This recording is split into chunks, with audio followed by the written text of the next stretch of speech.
안녕하세요. 사연에 빠지다의 DJ 민영입니다. 오늘도 두 가지 사연 준비되어 있어요. 재미있게 들어주시고요. 구독과 좋아요 버튼도 눌러주세요. 그럼 오늘의 사연 바로 시작해볼게요. 여러분 모두 안녕하신가요? 저는 서울에 살고 있는 평범한 여자인데요. 제 이야기도 혹시 사연으로 소개가 될까 싶어서 신청에 한번 나서보게 되었습니다. 저는 결혼을 봄에 했습니다. 4월 중순, 당시에는 아침 저녁으로 적당히 쌀쌀하고 낮에는 포근한 햇살이 가득해서 야외 활동을 하기 유독 좋았던 것으로 기억이 되네요. 남편은 많이 바쁜 사람이었어요. 무역업에 종사하고 있던 사람으로서 주로 국내와 해외의 거래를 살펴주고 다리를 놓아주는 그런 일을 하고 있었죠. 먼 나라 같으면 시차도 상장하잖아요. 때로는 외국 쪽의 시간과 편의에 맞춰서 일을 진행해야 할 때도 많았어요. 그래서 남편은 한마디로 24시간 바쁠 수밖에 없는 입장이었습니다. 가끔은 새벽에도 메일을 쓰고 이런저런 서류를 체크하던 모습을 제가 볼 수 있었네요. 이런 소개만 들어도 왠지 저희 남편 굉장히 전문적인 사람 같고 배울 만큼 배웠을 것 같지 않나요? 그런 느낌이 드셨다면 제대로 맞히신 겁니다. 제 남편은 학창시절 유학을 다녀왔던 사람이에요. 약 6년 정도 해외에서 학교를 다녔고요. 외국어도 상당히 유창합니다. 특히 비즈니스 용어를 외국어로 구사를 잘하기 때문에 무역 같은 전문적인 업무도 맡아서 진행할 수 있었죠. 학창시절에 6여 년을 외국에서 살았다 해도 무조건 외국어를 유창하게 잘하고 외국 생활을 많이 이해하고 이런 건 아니에요. 사람마다 개인차가 있겠으나 6년이 대단한 기간도 아니니까요. 그런데 제 남편은 원체 타고난 기질이 그런 쪽과 맞았나 보더라고요. 사고방식이 약간 외국 스타일이라고 해야 하나요? 우리나라 사람들 정서와는 살짝 다른 그런 게 처음 만났을 때부터 느껴졌답니다. 좋은 말로 해서 매너가 있고 깔끔했고요. 나쁜 말로 하자면 사람이 정남이가 좀 없어 보이고 개인주의적인 면모가 엿보였었죠. 남편이 이성적이라면 저는 감성적이라고 할 수 있겠습니다. 저는 남편을 카페에서 일하다가 처음 만났어요. 당시에 저는 카페에서 정직원으로 근무를 하던 중이었고 남편은 커피를 사러 온 손님이었답니다. 몇 번 직원과 손님으로 마주치는 동안 호감이 갔던 것 같아요. 마음이 통했다는 것을 확인한 뒤에 따로 만남을 시작했었고요. 남편과 결혼을 하기로 했던 건 제가 일반 정직원에서 책임자인 매니저가 되었던 시기였죠. 카페에 매니저가 되어서 일을 하고 있을 때 남편과 결혼하기로 했었어요. 그러자마자 시댁의 반대에 직면했답니다.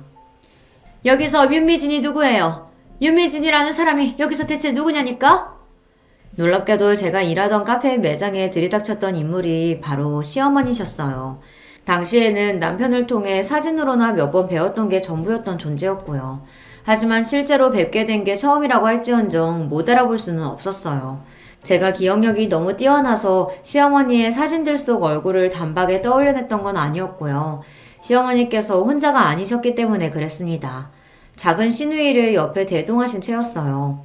혼자도 아니고 둘이 등장하니까 단숨에 남편과 연관이 되어서 연상이 되더군요. 한 가족 아니랄까봐 묘하게 얼굴들에 닮은 기운들이 있었습니다. 오호라, 여기 없나 보죠? 유미진이 보려면 내가 어떻게 해야 될까? 아니요, 여기 있습니다. 제가 윤미진입니다만 무슨 일이시죠? 그쪽이 윤미진이라고? 네, 맞습니다. 실례지만 무슨 일 때문에 그러시는지. 저는 시어머니의 정체를 간파한 뒤였으나 바로 아는 척을 하기에는 민망했기 때문에 모르는 척 잡아떼는 전략을 택했습니다. 그러자마자 시어머니께서 양손을 허리에 얹으시며 크게 코웃음을 치셨어요. 참나, 내가 기가 막혀서. 이거 봐, 고작 이런 곳에서 저런 웃기지도 않은 모자에 앞치마까지 하고 허접한 일이나 하고 있었던 게 진짜였어? 그래 놓고서는 감히 누구 아들을 넘본 거래? 가당치도 않네. 네? 무슨 말씀이세요? 혹시 성윤 오빠의 어머님 되시나요? 그래! 내가 박성윤이 엄마 되는 사람인데 하도 어이가 없어서 여기 찾아온 거예요. 아니 그쪽이 정말 우리 성윤이가 결혼하겠다는 아가씨가 맞아요? 시어머니께서는 제가 차마 이런 상황에서 네라고 대답을 못할 거라고 여기셨는지 아주 의기양양한 표정으로 저를 깔보며 말씀을 하셨어요. 그러나 저는 각종 진상 손님들을 매일같이 상대하며 단련이 된 서비스업 종사자였죠. 겨우 그런 기세로는 저를 물러나게 할 수 없었습니다. 아, 안녕하세요, 어머님. 네, 맞아요. 제가 성윤 오빠랑 결혼하기로 한 사람이에요. 윤미진이라고 합니다. 이렇게 인사드리게 됐네요. 먼저 찾아뵀어야 되는데 그러지 못해서 죄송해요.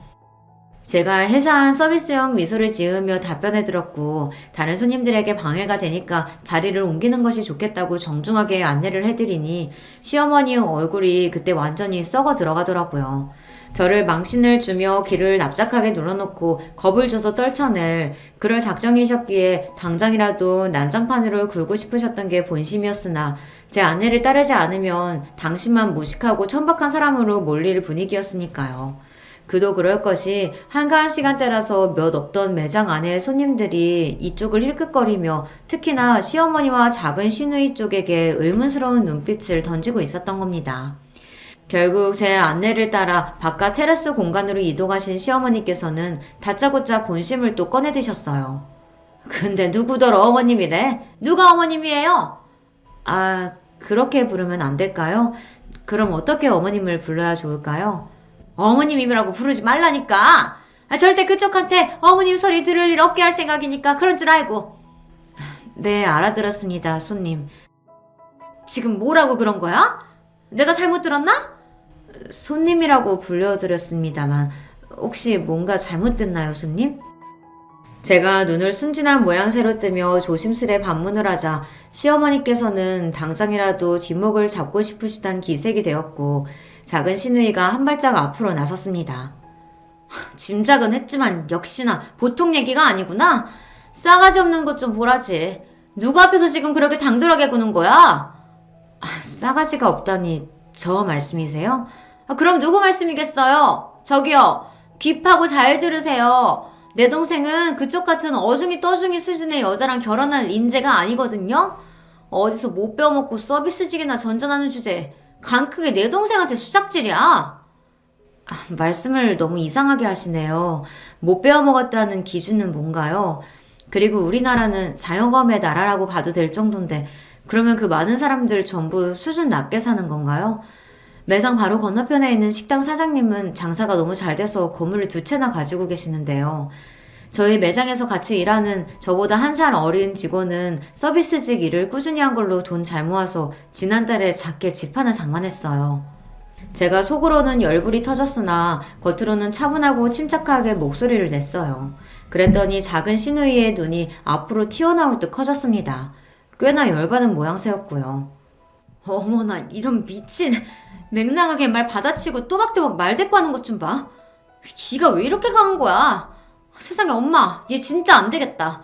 상윤이가 잠시 눈이 삐고 뭐에 잘못 털려서 지금 고작 이런 애하고 결혼한다고 하는 건데 우리가 딱 틀어막고서 설득 잘해야죠. 작은 시누이가 비장하게 말을 하자 한 걸음 뒤편에서 시어머니께서는 더더욱 비장하게 고개를 끄덕이셨습니다.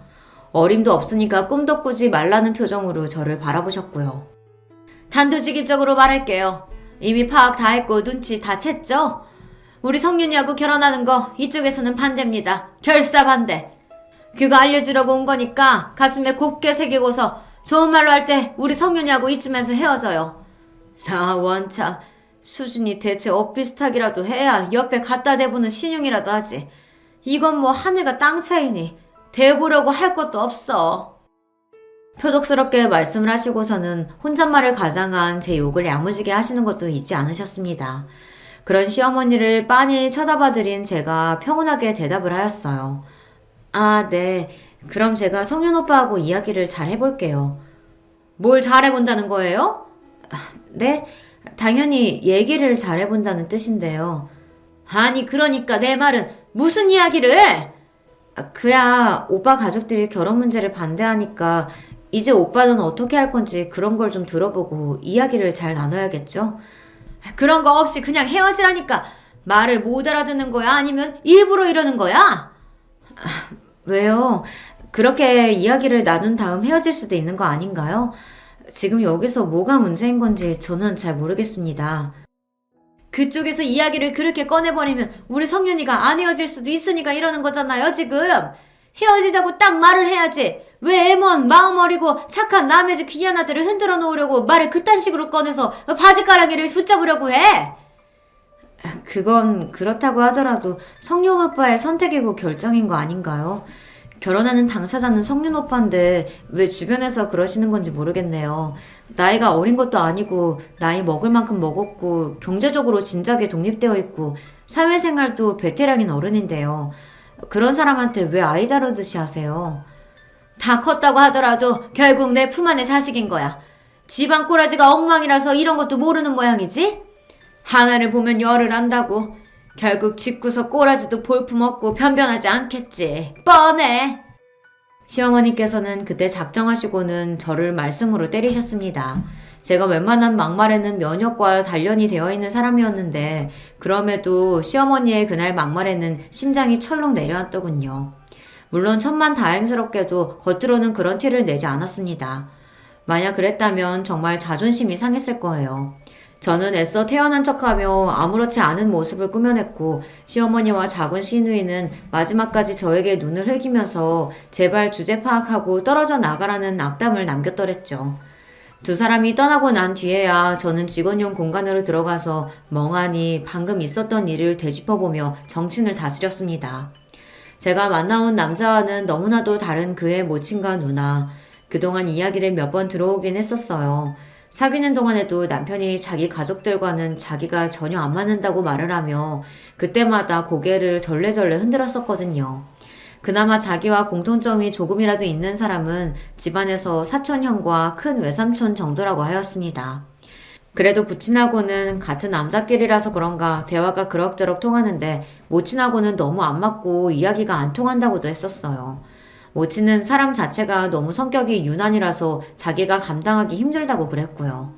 저는 남편이 자기 가족들 이야기를 그런 식으로 할 때마다 아직 시댁에 대해서 모를 때였으므로 순진하게 그래도 가족밖에 없다 이렇게 반응을 해줬었네요. 아무리 그래도 세상에서 엄마가 최고인 법이라면서 모친에게 잘 좀 해드리라고 남편에게 말을 했었던 지난날의 제 입을 확 꿰매버리고 싶었습니다. 직접 마주하고 나니까 남편이 아주 정확했었다는 사실만 알겠더라고요. 시어머니께서는 보통 유난이신 분이 아니었고 작은 시누이 역시 만만치 않은 인물이었습니다. 그래도 진작에 남편으로부터 자기 가족 이야기를 그렇게 들어왔기에 이 남자가 자기 가족들과 한통속이 아니라는 것을 알 수 있었다는 게 다행이었네요. 덕분에 가슴을 쓸어내렸죠. 이것만 보아도 아시겠지만 저는 시어머니와 작은 시누이의 놀라운 면모를 마주하고 나서도 결혼을 안 할 생각은 전혀 없었습니다. 그 가족들이 요란스럽게 유난하다고 하여 결혼을 포기할 수는 없었죠. 그리고 아주 솔직히 고백하자면 제 남편이 객관적으로 잘나고 괜찮은 조건을 지닌 사람이었으니까요. 저라고 해서 그런 사람을 놓치고 싶었겠나요? 남편은 저보다 여러모로 월등하게 앞서는 사람이었고 저는 저보다 잘난 사람에 대한 열등감이나 자격지심이 전혀 없었습니다. 그저 감사하게 여기며 넙죽 엎드리면 엎드리는 사람이었죠. 그러니 제가 남편과 헤어질 이유는 없었어요. 사람은 누구나 손해보는 것을 본능적으로 싫어하고 결국 속물일 수밖에 없습니다. 그게 자연스러운 현상인데 이런 저를 두고 시댁에서는 얄미워서 미쳐버리려고 하였어요. 내 자식 내가 힘들게 잘 키워놨더니 어떻게 남 좋은 일만 시켜줘? 그건 안 될 일이야. 고작 저 같은 여자가 당신의 귀하고 잘난 아들을 채가는 것이 몹시 분해서 절대 용납 못하겠다며 시어머니께서는 눈에 불을 켜셨어요. 그 두 눈에 흙이 들어가기 전까지는 제가 며느리로 들어오는 꼴을 볼 수 없다고 선언하셨습니다. 남편은 기가 막혀 했어요. 저한테서 시어머니와 작은 시누이의 기습 방문 사건을 다 전해 듣고서는 무척이나 참담해했던 남편이었죠. 어처구니 없는 논리의 반대 따위 때문에 저와 결혼을 못하는 일은 없을 거라며 단호한 태도로 저를 안심시키기도 했었답니다. 제가 꼬랑지를 말고 주랭랑을 치지 않았으며 남편은 저와 결혼할 생각이 강하다는 것을 아시게 된 시어머니께서 길길이 날뛰셨죠. 성윤아, 너 정신 차려. 네가 이렇게 지금까지 힘들게 노력하면서 잘 살아왔는데 어떻게 여자를 고작 그런 수준하고 만날 수가 있어? 연애만 한다고 그러면 내가 양보할게. 그치만 결혼은 아니지. 성윤이 너는 네 자신한테 부끄럽지도 않아? 가족한테 미안하지도 않은 거야? 그래? 어머니 자꾸 왜 그러세요? 세상에 자식 키우는 일이 쉬운 사람도 있나요? 그리고 노력 안 하면서 사는 사람도 있나요? 저는 그냥 평범한 누군가의 자식일 뿐이고 평범한 사회인일 뿐입니다. 제가 뭐 대단한 사람씩이나 된다고 수진이니 뭐니 하면서 누군가를 깎아내려야 해요? 그렇게 따지면 미진이도 대단한 사람이에요. 아니, 저보다 더 대단하죠. 성격도 밝고요. 사회성도 저보다 훨씬 더 좋고요. 제가 못하는 영역에서 뛰어난 재능을 가지고 있어요. 저보다 어리지만 어쩔 때는 제가 배울 점이 많은 사람이라고 느낄 때도 있습니다. 외유내강이라서 아주 단단한 사람이에요. 저보다 나아요. 네가 정말로 미쳤구나. 우리 성윤이가 돌아도 아주 단단히 돌아버렸어. 지금 그게 네가 내 앞에서 할 소리니? 여자 하나 잘못 만나서 네가 완전히 불효자가 되어버렸구나. 뭘 또 그렇게까지 말씀하고 그러세요. 자식이 마음에 맞는 사람 만나서 결혼하고 싶다는데 어머니는 그게 그렇게나 못마땅하신가요? 가만 보면 어머니는 저에 대한 신뢰가 없으신 것 같아요. 저를 못 믿으시니까 지금 제가 원하는 결혼도 반대하시겠다는 거잖아요. 아니, 내가 성령이 너를 못 믿고 그런 게 아니라 사람은 자기 수준에 맞는 사람하고 어울려 지내는 게 맞는 법이야. 근데 네가 결혼은 너무 격이 떨어지는 여자랑 하겠다니까 내가 열불이 안 터지니? 네가 지금 눈에 뭐가 씌어서 그래. 외유내강이라니. 그런 소리는 하지도 마라. 내가 딱 보니까 겉으로도 이미 싸가지 꽃이 만개하던데 너는 그런 여자를 두고 뭔 외유내강 타령이니? 그게 네가 지금 한참 잘못 올린 상태라는 증거야. 세상 천지에 어디 여자가 없어서 고작 그런 여자하고 이건 용납할 수 있는 수준이 아니지. 너 나중에 후회할 짓 하지 말고 지금 이쯤에서 정리해. 결혼 상대로 걔는 아니야. 그러니까 어머니는 끝까지 반대를 하시겠다는 거죠. 제가 이렇게나 강경한데도요. 성윤이 네가 그 강경한 태도를 꺾어야지. 어머니 뜻은 잘 알겠습니다. 아휴, 네가 드디어 내 말 뜻을 이해했구나. 그래, 잘했다. 그냥 제가 알아서 결혼할게요. 응? 알아서 결혼한다니. 그게 지금 무슨 소리니? 말 그대로예요. 집에서 일절 도움 안 받고 제 힘으로 결혼하겠습니다. 그러면 되는 거잖아요. 아니, 그건 아니지. 되기는 뭐가 돼? 성윤이 너 가족들 실망시키고 가슴에 대못 받고 그러면서 결혼할 수 있어? 너 그렇게나 그 싸가지 없는 애가 좋았던 거니? 죽어도 꼭 걔랑 결혼을 해야겠어? 다른 여자라고 해도 어차피 어머님 마음에 안 들면 땡 아닌가요? 저는 어머니가 그렇게나 원하시고 대단한 잘난 조건 맞춰서 여자 만날 마음도 그럴 자신도 없어요.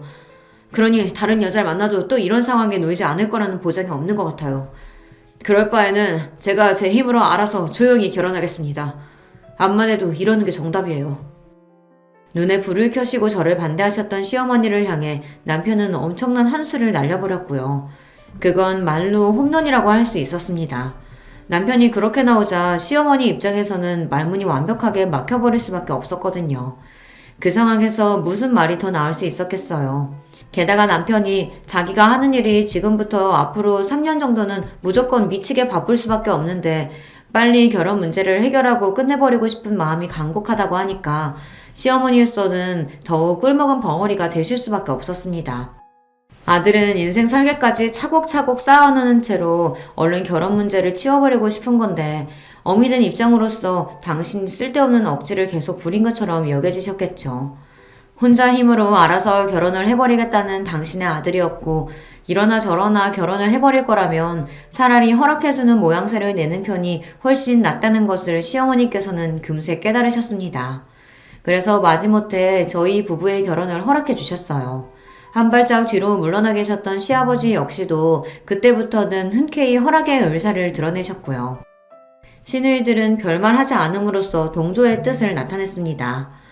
물론 표면적으로 가만히 있었다는 뜻이니 정말로 말을 한마디도 안 했다는 것은 아닙니다. 세상에, 그래서 결국은 결혼을 하겠다는 거네? 웬일이니? 우리 집은 수준 떨어진다. 너는 처음에 안 말리고 뭐했어? 네가 그때 잘했으면 됐을 일이잖아. 언니, 나도 이렇게 될 줄 몰랐어. 설마 결혼하겠다고 계속 물어붙일 줄은 몰랐단 말이야. 그딴 게 우리 올케가 되다니 이게 말이 돼? 벌써부터 짜증나. 시누이들은 명백히 저를 마음에 안 들어 했거든요. 두 사람이 저를 겨냥해서 그렇게 툴툴대는 소리를 제가 한두 번 들은 것은 아니었으나 그럴 때마다 그냥 못 들은 척 모르는 척을 해버렸네요. 그게 최고로 편했기 때문입니다. 제가 남편이랑 결혼한다고 했을 때 사실 저희 집안에서는 너무 좋아했고 거의 잔치 분위기였어요. 양가 반응이 너무 달라서 민망하지만 그게 사실인 걸 어쩌나요. 저는 20살 때부터 혼자 자취를 해온 입장이었고 부모님은 멀리 지방 동네에 살고 계셨습니다. 고향이 그쪽인 건 아니고요. 제가 12살 때 친정아빠의 일자리 때문에 지방에 내려가서 살게 되었던 거예요. 저는 고등학교를 졸업하고 나서 대학을 다니기 위해 홀로 상경하여 지내기 시작했던 게 계속해서 자취 생활로 이어졌고요. 저희 친정 부모님은 그 지방에서 24평 아파트에 살고 계셨습니다. 그리고 제가 3살 위에 친정언니가 있는데요. 친정집에서 차로 15분 정도 걸리는 거리에서 살았습니다. 친정언니는 이미 결혼해서 조카를 키우고 있었고요. 그 지역의 전문대를 졸업한 친정언니는 20대 중반의 나이에 4살 연상의 형부와 결혼을 했습니다. 지방이라고 해서 전부 그런 건 아닌데 희한하게 그 동네가 결혼들을 일찍 하는 편이었거든요. 그래서 친정언니도 별 생각 없이 일찍 시집을 가버리더라고요. 형부는 그 지역 토박이고요.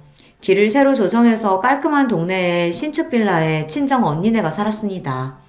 제가 서울에서 대학을 나오고 어영부영 자리를 잡는가 싶더니 그게 잘 안 되는 것처럼 보였던 와중에 좋은 남자를 만나서 집안 멀쩡한 곳에 시집간다고 하니까 친정 식구들은 무척이나 좋아했죠. 저보고 성공했다고 하였습니다. 진작에 제가 야무지고 명랑하고 현명해서 자기 밥그릇 알아서 잘 챙기고 알아서 앞길을 잘 꾸려갈 줄 알았다면서 친정 식구들은 하나같이 목소리를 높였는데요. 저는 민망해 죽는 줄 알았어요. 시댁과는 전혀 다른 의미에서 호들갑을 떨어대는 친정 식구들이 고맙기도 하면서 저도 모르게 고개가 민망함으로 숙여지더라고요. 시댁에서 외치는 수준 차이라는 표현이 내심 제가 마음에 걸리고 있었나 봅니다. 친정에서 무조건 제 결혼에 환호를 하고 있었으니 시어머니의 말 맞다나 어느 쪽이 손해이고 어느 쪽이 이득인지 극명해 보여서요. 사실 결혼 가지고 득실을 따지는 것 자체가 우스운 행위였지만 사람 마음이라는 게 어쩔 수 없이 계산기 한 번은 두드려보게 되니까요. 시댁에서 저를 향해 못마땅한 태도로 일을 가는 것이 이해는 갔습니다. 시부모님께서는 32평짜리 아파트에 살고 계셨는데요. 친정 부모님은 지방 동네인 한편 시부모님께서는 서울 아파트라는 것이 큰 차이점이었어요. 하나부터 10까지 우리가 손해인 결혼을 시켜야 하다니. 아이고 내 팔자야. 시어머니께서는 계산기를 두드려 보신 끝에 분통을 터뜨리셨습니다. 그러실만 했다고 여기며 덧붙여보자면 시누이들이 둘 다 시집들을 잘 갔습니다. 큰 시누이 본인부터 명문대를 나온 재원이었고요. 큰 시매부는 대기업에 다니는 인물이었으며 그 집안도 잘 살았습니다. 큰 시누이는 멀쩡히 잘 다니던 회사를 출산과 육아 문제로 퇴사하였으나 별로 미련도 남지 않았다고 하는 게 자기 시댁부터가 빵빵해서 그런 것 같더라고요. 작은 시누이는 자기 언니와는 다르게 공부 머리가 좀 부족했던 것 같아요. 그냥 평범한 4년대 대학교를 나왔는데 특이사항으로는 성적이 좋지 않았다는 것입니다. 그래서 대학 간판뿐만 아니라 성적을 보는 어느 정도 괜찮은 기업들에는 고개를 들이밀어 볼 수가 없었죠. 그런 성적으로는 마이너스 역효과였으니까요. 성적까지는 안 보는 고만고만한 회사에 들어갔는데요. 작은 시누이가 자기 언니보다 뛰어난 점이 있다면 그건 외모였습니다. 예쁘장하거든요. 옛날에는 더 예뻤다고 하길래 제가 언제 한 번은 사진을 봤었는데 진짜 유년 시절에는 아역 배우를 해도 될 만큼 귀엽고 예쁘더라고요. 오히려 크고 나서 외모가 덜할 정도였는데 그래도 바탕은 어디 안 간다고 예쁘장한 외모였습니다. 이게 무슨 뜻이겠나요? 여자는 예쁜 외모를 타고나면 고시 패스 3관왕은 한 것과 동일하다는 표현이 괜히 있겠어요. 그까지 대학 간판이 부족하고 성적은 개판이었어도 집안 멀쩡하고 얼굴은 예쁘장하니까 인기가 굉장히 많았다고 하네요. 만나자고 덤벼드는 남자들이 많았기에 작은 시누이는 그 중에서 골라잡아 작은 시매부를 만났다고 합니다. 작은 시매부는 자기 사업체를 2개 운영 중인 사람이었고요. 그 집안 역시도 주로 사업을 해왔으며 돈 걱정은 안 해봤다고 하더라고요. 시어머니의 입장에서는 당신의 딸들이 그 정도의 결혼을 해냈는데 딸들보다 잘난 게 틀림없는 아들이 훨씬 더 멋지게 결혼을 할 거라고 믿어오셨던 거예요. 시누이들도 내심 잘나고 콧대 높고 집안 빵빵한 올케가 생길 거라고 생각을 해왔었고요. 그런데 결과는 바로 저였죠. 저는 작은 시누이와 비슷한 수준의 대학을 나왔고요. 취업은 금방 했었는데 사무직이 적성에 안 맞았습니다. 적성에 맞아서 행복하게 일을 다니는 사람들이 세상에 얼마나 되겠나 싶어서 참고 일을 다녔다가 스트레스가 도져서 위경련으로 쓰러진 적도 있었어요. 그때 깨달았죠. 건강 잃고 후회해봤자 그때는 이미 다 끝났을 거라고요. 남이 나의 인생을 살아주는 것도 아닌데 눈치만 보느라 참고 살다 인생을 망칠 것 같아 과감히 퇴사를 해버렸습니다. 27살 추석 바로 그 다음 주부터 서비스직 일에 첫 출근을 했었네요. 진상들은 끝도 없었고 인간 군상의 온갖 추악한 면에 경악하는 나날이었어요. 하지만 희한하게 사무직보다 적성에 맞았습니다. 아무리 힘이 들어도 이상하게 보람차다, 할만하다 이런 마음이 들더라고요. 요즘은 좀 세태가 다른데 그때까지만 해도 서비스직에서 일을 한다고 하면 정식 취업으로 앉혀주는 분위기가 좀 있었습니다. 그런 일을 한다고 어디 가서 이야기를 하면 꼭 한 번씩 그래서 취업은 언제 할 거야 이런 질문이 날아왔었죠. 저는 그게 정식 취업을 해서 일을 하고 있는 거였는데도 말입니다. 인식 수준이 그랬었네요. 하지만 비록 인식이 그럴지언정 계속 움직이며 일을 해야 할지언정 저는 스스로 만족해서 계속 그 일을 이어갔던 것이고요. 결혼하고 나서 또 그만둘 생각은 없었습니다. 그게 당연하다고 여겼어요. 하지만 결혼하고 딱 2달 만에 시어머니의 지적을 받게 됐었죠. 너는 그 우라질 놈의 일 언제 때려칠 거니? 네? 왜 그러세요? 혹시 제가 그 일을 계속하면 안 되는 걸까요? 그따위 것도 직장이랍시고 계속 다니는 꾸라지가 우스워서 그렇지. 대체 언제 그만두려나 지켜보고 있었는데 그만둘 기미가 안 보여서 내가 먼저 말을 꺼내는 거다. 너는 알아서 제깍제깍 눈치껏 행동할 것이지 꼭 나한테 싫은 소리 하게 만들어야겠어? 저는 제 일이 좋은데요. 비록 돈은 많이 안 벌리지만 이 정도만 벌어도 괜찮다고 생각해왔고요. 항상 보람이 넘치고요. 꽤 즐겁고 제가 이제 관리자이기 때문에 책임감도 있어요. 웃기고 자빠졌네. 그런 일이 연봉 협상이나 제대로 되니? 쉬는 날도 고정 없이 매일 근무 시간도 바뀌고 그게 어디 멀쩡한 일이라고 할 수가 있어? 왜? 차라리 공장에 가서 3교대를 뛰지 그러니? 그건 근무표라도 고정으로 나와 있을 텐데 돈도 훨씬 더 많이 받을 텐데 그렇잖아. 저는 돈도 돈이지만 지금 이 일이 저한테 맞아서 하고 있는 건데요. 마음에 안 드시겠지만 그래도 제 영역을 기본적으로 존중해 주셨으면 좋겠어요. 존중? 뭔 놈의 존중? 야, 존중을 받을 만한 행동을 하고 나서 그런 말이라도 해야 되는 거 아니야? 꼭 이렇게 없는 것들이 바락바락 대들면서 할 말은 다 하더라. 이게 다 무식해서 그래. 살아온 수준이 그것밖에 안 되니까. 네가 내 아들하고 결혼했으면 이 집안에 발을 들인 거고 네가 그따위로 사는 거 우리 식구들 얼굴에 먹칠하는 것이기도 하단다. 이런 점을 너는 그 모자란 머리에다가 꼭 새겨야 할 필요가 있어 보이는구나. 지적질도 얼마나 사람 기분 나쁜 방식으로 하시던지요. 제 눈과 귀에는 시어머니야말로 수준이 안 좋은 것처럼 느껴졌는데 어디까지나 제가 의리라는 것을 자각은 하고 있었기에 꼭 참으면서도 어색하게 웃어나 드렸습니다. 최대한 순하게 말입니다. 아무리 진상 손님이라 할지라도 제가 의뢰에 기본적으로 놓여있다는 것을 절대 망각하지 않으며 일을 하는 게 서비스직의 철칙이었거든요. 그게 또 습관이 되었던 건지 시어머니의 막말 대잔치 앞에서 저는 겉으로나마 헤헤 웃으면서 급신거렸어요. 그저 알겠다고 대답해 드렸습니다. 하지만 그게 본심은 아니었기에 제가 시어머니 때문에 제 직장을 그만두는 일은 벌어지지 않았어요. 그게 시어머니로 하여금 저를 더욱 눈의 가시로 보이게 하는 기능을 했던 것 같습니다. 어쩜 저렇게 한결같이 싸가지가 없는지 몰라. 제가 아무리 순하게 실실 웃어드리고 말대꾸를 하지 않아도 저에 대한 평가는 언제나 싸가지가 없다는 것이었습니다. 무조건적으로 제가 당신에게 복종을 하고 따라야 하는데 그게 아니라 앞에서는 알겠다고 하고 뒤에서는 아무런 변화가 없는 게 아주 괘씸하다고 하셨습니다. 저로서는 정말 난감했죠. 제 딴에는 잘해보겠다고 시어머니께 잘하고 있었거든요. 저라고 해서 안부전화 같은 걸 드리고 싶었겠어요. 문자를 하고 싶었던 적은 없었으나 며느리로서 뭔가 도리를 다 해야 할 것 같아 때마다 그렇게 했을 뿐입니다. 또한 시어머니께서 그런 건 당연히 해야 한다 이렇게 보고 계셨기 때문에 제가 감히 거스를 생각은 못했죠. 결혼하고 나서 남편이 무척 일이 바빠졌어요. 스스로 예상했던 것만큼 그 시기가 정말 정신없이 바쁘게 일하며 입지를 탄탄하게 다져나갈 때였거든요. 그런 남편한테 제가 시어머니 때문에 속상하다고 미주알 고주알 떠들고 싶지는 않았습니다. 남편은 무대뽀로 밀어붙여서 저와의 결혼 허락을 시댁에서 받아낸 것으로 자기 역할을 다한 셈이었고, 그것만으로도 솔직히 저는 고맙다고 생각 중이었거든요. 그렇다고 해서 친정에다가 제 이야기를 있는 그대로 떠들어대기엔 민망했죠. 제가 끝내주게 결혼을 잘했다면서 좋아했던 친정 식구들이 내심 제가 혹시나 시댁 식구들로부터 따돌림을 당하고 괴롭힘을 당하는 일은 없을까 하여 걱정하고 있다는 것을 제가 알고 있었기 때문입니다. 그런 걸 뻔히 알고 있었는데 굳이 그 먼 곳에서 저를 걱정하며 친정 식구들이 발을 동동 구르게 만들고 싶지는 않았어요. 그래서 아주 잘 사는 척 했습니다. 아무런 문제 하나 없이 시댁 식구들과도 잘 지내고 바쁜 남편을 내조 잘하고 제 일도 잘 다니는 그런 결혼 생활을 하고 있는 것처럼 굴었어요. 현실은 시댁 때문에 머리를 싸매는 나날이었지만 말입니다.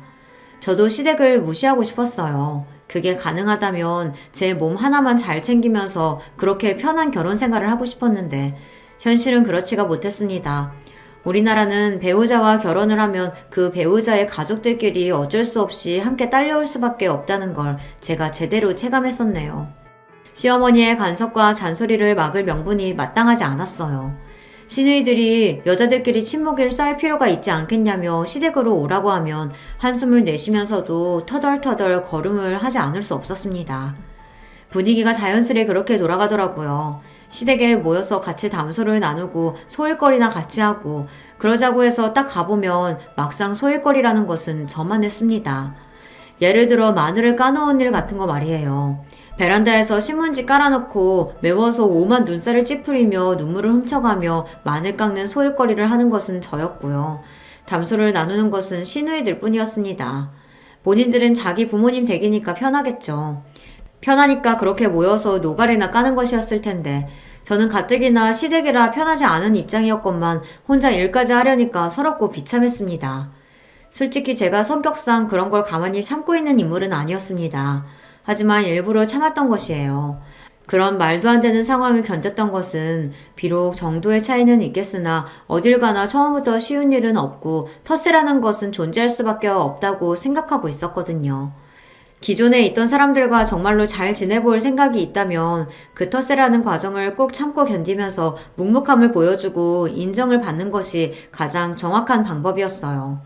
잘 지내볼 생각이 없고 독고다이로 가겠다면야 사실 텃세 따위 뿌리치고 걷어차버리면 그만이었지만요. 저는 시누이들과 잘 지내볼 마음이 있었습니다. 제 남편의 누나들이잖아요. 어쨌거나 이제 저하고도 가족으로 묶인 거였으니 웬만하면 평생 가족으로 살게 될 텐데 그렇다면 초석을 잘 다져놓는 것도 나쁘지 않을 것 같더라고요. 비록 제가 첫인상이라는 첫 단추는 야성적으로 끼운 바 있었으나 이제는 조금 다른 모습을 보여줌으로써 호감을 살 필요가 있었습니다. 무엇보다 제 남편이 자기 누나들하고 안 친했거든요. 성격이 워낙 다르니까 그럴 수밖에 없었죠. 제 남편을 대신해서 결국 제가 시누이들과 친해진다면 가깝게 지내게 된다면 제가 남편에게도 좋은 일을 해주는 것이 될 것만 같았습니다. 그래서 눈물 콧물을 동시에 훌쩍거리며 마늘을 깠었네요. 시댁에서 키우는 강아지가 베란다 유리문 너머로 저를 안쓰럽게 바라보던 그 눈빛이 얼마나 머쓱하게 느껴지던지요. 그때 외출에 나가셨던 시어머니께서 돌아오셨던 게 기억이 나네요. 어머나 우리 뽀삐 어디에 있나 했더니 거기 있었어요? 베란다에 마늘이 많네. 어머 무셔라. 어우 매워라. 우리 뽀삐는 가까이 가면 애치 재채기 나와서 안 돼요. 이리로 엄마한테 와요. 아이고 우리 뽀삐 우리 기특한 내 새끼.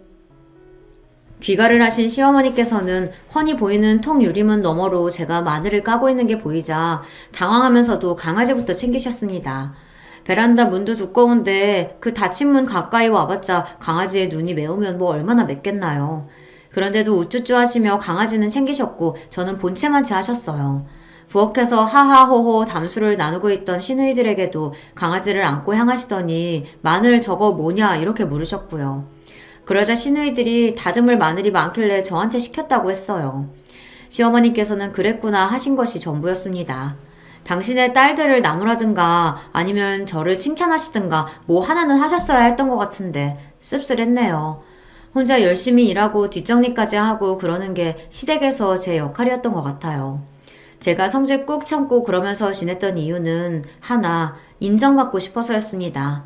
저도 그들 중 하나로 섞이고 싶었거든요. 다시 말씀드리지만 시댁 식구들이 너무 좋아서 하나가 되고 싶었던 건 아니었고 멀리 미래를 내다보았을 때 장기적으로 그게 이득일 것 같아서 제 나름 노력을 했던 것 뿐이에요.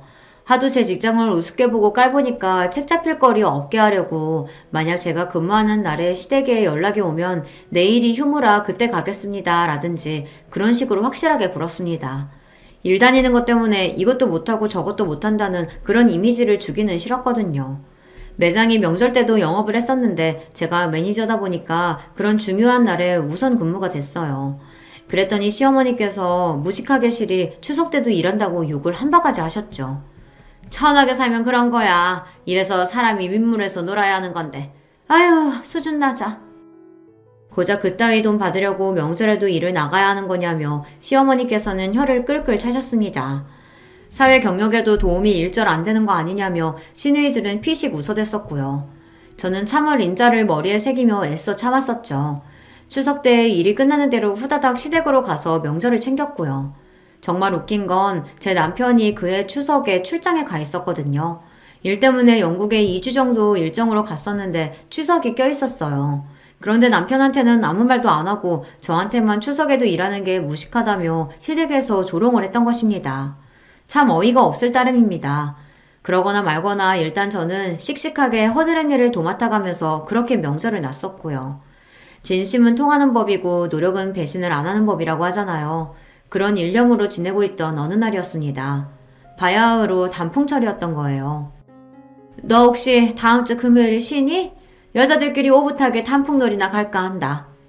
네, 저 금요일에 쉬어요. 단풍놀이요? 너무 좋네요. 그래? 마침 잘 됐구나. 딱이다. 근데 시댁에서 단풍놀이를 간다는 겁니다. 단풍 구경을 가려고 시누이들이 그날 자기 아이들도 떼어놓고 오겠다면서 미리 신이 난 기색들이었는데요. 저도 덩달아 들떴습니다. 얼마 전 추석 때 그 개고생을 하면서 눈칫밥을 얻어먹으며 서름을 당한 보람이 있다고 생각이 됐고요. 드디어 저의 지난 노력이 결실을 맺는구나 싶었더랬죠. 시댁에 모여서 같이 출발하는 일정이었고요. 시어머니, 시누이들과 단풍놀이를 간다고 남편에게도 자랑을 다 해놨었고 제가 오죽 들떴으면 친정 식구들한테도 전화를 돌려서 말했었네요. 당일이 되어 모자랑 바람막이, 잠바까지 새로 사서 갇혀있고 시댁에 도착했습니다. 시누이들은 이미 와 있었고 시어머니께서는 이제 막 준비를 마쳐가고 계셨어요. 형님들, 어머님, 저 왔어요. 곧 출발하면 되죠? 그래, 왔구나. 네가 이따가 뽀삐 점심밥 좀 챙겨주고 여차하면 간식통에서 개껌 하나 꺼내다가 그것도 주고 그렇게 하면서 있어. 우리는 이제 나가볼 테니까. 네? 뽀삐 점심밥이요? 저도 오늘 같이 가는 거 아니었나요? 단풍놀이 말이에요. 수준 안 맞게 시리 우리가 왜 너를 데리고 가니? 요새 뽀삐가 컨디션이 안 좋아서 혼자 둘 수가 없었는데 네가 우리 뽀삐 봐주면 딱이라서 부른 거야. 심장이 철렁 내려앉았고 얼굴이 뜨거워지기 시작했습니다. 저를 향해 키득거리는 시누이들의 모습까지 보니 머리가 어지럽더군요. 이건 완전히 사람 하나를 가지고 논 모양새였어요. 저를 바보로 만들었습니다. 이게 바로 시댁에서 그렇게나 운운해 대는 수준인가 싶어 기가 막혔습니다. 어머님, 이건 아니죠. 그동안 저는 최선을 다했는데 지난 7개월 동안 하루도 빠짐없이 최선을 다해서 노력한 결과가 이건가요? 그럼 빠짐없이 최선을 다해야지. 드문드문 다하는 최선도 있다니? 너 말을 되게 요상스레한다. 너의 싸가지가 바가지인 것을 우리가 처음부터 다 알고 있는데 아닌 척하면서 꼬리만 살랑살랑 흔든다고 해서 뭐가 해결될 줄 알았어? 우리를 바보로 알아? 하여간에 수준 낮아. 시어머니께서 혀를 끌끌 차며 집을 나가셨고 시누이들이 피식 웃으면서 그 뒤를 따랐습니다. 뽀삐를 잘 부탁한다면서 즐거운 목소리들을 내더라고요. 저는 거실 소파에 털썩 주저앉아 멍하니 지금의 상황과 그간 있었던 일들을 곱씹어 봤습니다. 결혼하고 나서 쭉 지금까지 제가 바보짓만 해온 것 같더라고요. 7개월간 저 혼자 똥개 훈련을 받은 것과 다름없었습니다. 저를 받아줄 마음도 없으면서 실컷 부려먹기나 부려먹고 농락해온 시댁 식구들이 원망스러웠고요. 가장 후회가 되는 것은 안 될 것에 매달려온 제 자신이었어요. 심호흡을 하며 정신을 차렸고 간만에 두 눈에 도끼를 띄었습니다. 그리고 단풍놀이를 즐겁게 떠난 시어머니와 시누이들은 제가 전송한 사진 한 장을 받고서 충격에 빠졌죠. 이게 뭐야? 내 새끼가 왜 피를 흘리고 쓰러져 있어? 이거 거실 바닥이잖아. 여기에 내 새끼가... 아이고, 우리 뽀삐야! 입에서 피를 흘리며 옆으로 힘없이 쓰러져 있는 강아지의 사진을 받아본 시어머니께서 절규하셨고, 더 먼저 침착함을 찾은 시누이들은 저에게 전화를 걸었습니다. 저는 받지 않고 끊었고요. 그 후에는 아예 휴대폰 전원을 꺼버렸습니다. 단풍놀이고 뭐고 다 때려치우고 울며 불며 황급히 귀가를 할 수밖에 없었죠. 너 우리 뽀삐한테 무슨 짓을 한 거야? 너 내가 가만히 안 둘 거야? 시어머니께서 울부짖으며 집으로 들이닥치셨고 저는 태연하게 눈을 꿈뻑였습니다. 그리고 집에는 시아버지 남편 또한 함께였어요. 제가 두 사람에게 가능하다면 꼭 와달라고 연락을 돌렸거든요. 제가 혼자가 아니란 것을 그제야 아신 시어머니께서 당황하셨고 뒤따라 들어온 시누이들은 멀쩡한 강아지를 발견하고 깜짝 놀랐습니다. 시어머니께서도 어리둥절을 하시면서 안도의 한숨으로 강아지를 안아드셨고요. 왜 이렇게 일찍 오셨어요? 몰라서 묻니? 우리 뽀삐가 잘못되는 줄 알았으니까 그렇지? 아까 사진, 그 사진 뭐야? 아, 그거요? 냉장고 청소하고 있었는데 토마토 케찹의 유통기한이 다 됐더라고요. 그래서 옆에 바닥에 먼저 꺼내놨었는데 뽀삐가 그걸 거실로 물고 가서 장난을 치지 뭐예요. 그러면 안 된다고 혼냈더니 시무룩해서 옆으로 들어 눕더라고요. 어쩌면 좋을까 싶어서 사진 찍어 보내드렸던 거예요. 사진의 보정을 살짝 가미해서 절묘하게 연출했다는 사실은 굳이 덧붙이지 않았습니다. 전화는 왜 안 받았냐고 시누이들이 따지길래 배터리가 다 돼서 꺼졌다고 했고요. 태연하게 받아치니까 세 사람 다 부글부글 속만 끓어오른 모양새로 더 이상 아무 말도 못하더군요. 그때 시아버지께서 입을 여셨습니다. 내가 상관한 일 아닌 것 같아서 그동안 그냥 뒀었는데 해도 너무하는구만. 당신 적당히 좀 해. 그리고 너희들도 마찬가지다. 대체 나이는 어디로 먹었냐? 너희들 그러고도 자식 낳은 애 엄마들이라고 할 수 있어? 애들한테 부끄럽지도 않아? 셋 다 아주 똑같아. 모전 여전이야. 에휴, 징그러워.